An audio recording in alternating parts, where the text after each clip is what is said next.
Donald Trump Jr. joins us live tonight. Don, thanks very much for coming on.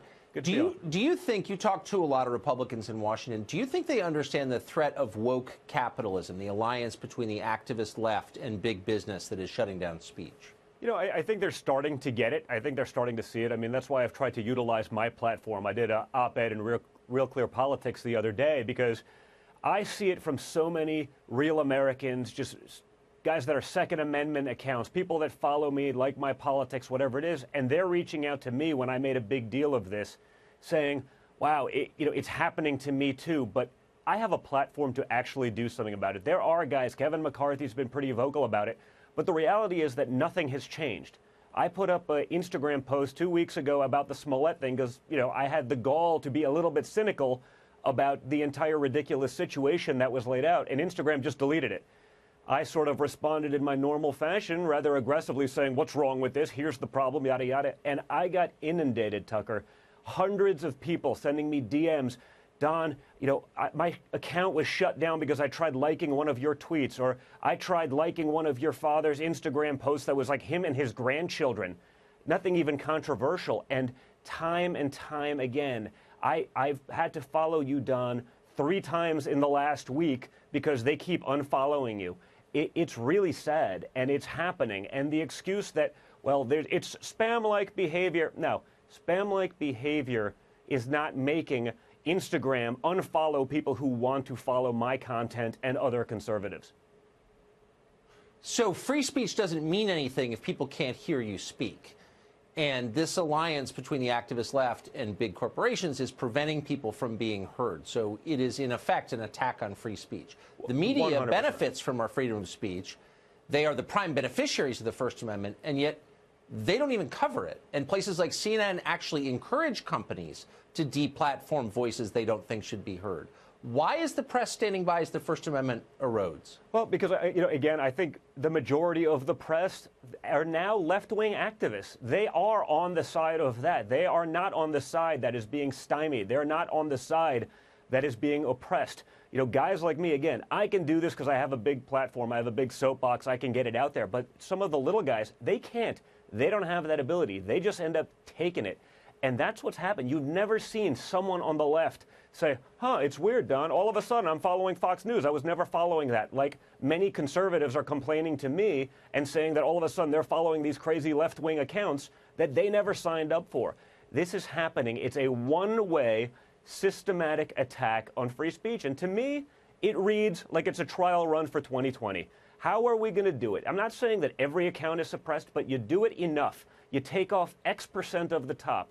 You cut the message in half. You get rid of some of the viral nature of what my father, frankly, did very well in 2016. He played monkey in the middle with the media and what they tried to do with messaging. He went right to his people. He went right to the people with his message. He didn't allow them to manipulate it. He went right over them. I think, to me, it reads as though they're trying to figure out how to minimize that ability again and let the media, which, again, 93, 94% left-wing activists at this point, and let them drive that narrative. Make sure that that is the only thing that regular, hardworking Americans see. And we got to call it out. We have to hit it aggressively. I mean, I'm a little surprised that the Republican Congress has sat back. Well, for the 2 years they controlled the House, they still control the Senate, and let this happen. Is there a reason to have Mitch McConnell as Senate Majority Leader? Like, what is the point of having a Republican Senate if they can't stand up for free speech, especially when their own voters are being targeted? Well, listen, I hope that this creates the platform for them to sort of jump on board to get it. Like I said, if it's me and I'm seeing literally hundreds of people, those are just the people who actually saw that post and are willing to take the time to reach out and send screenshots. Imagine how many other people it's actually happening to. Imagine how many don't even realize that it's happening. So, I think the Republicans, a lot of these companies are getting a lot of benefits from the government, from the internet, from all these things. It doesn't seem like it'd be fair to have a one-sided platform, and you saw it. I mean, you covered it in the opening segment, what's going on with PayPal. I mean, they're not even hiding it anymore. They're not even pretending anymore. It's just become the norm. If Donald Trump has shown conservatives one thing, it's that you don't just have to take the loss when the other side wants you to. You can actually fight back. You can fight back and win. I think we have to take, that message to heart. I think we have to start pushing back, and I think we have to start pushing back hard. If we don't, we'll never get the chance again, Tucker. And there's still Republicans, elected Republicans, who will tell you, oh, it's just the free market at work. No, it's not. It's fascism. And if you don't 100% fascism. That's not the free market, especially.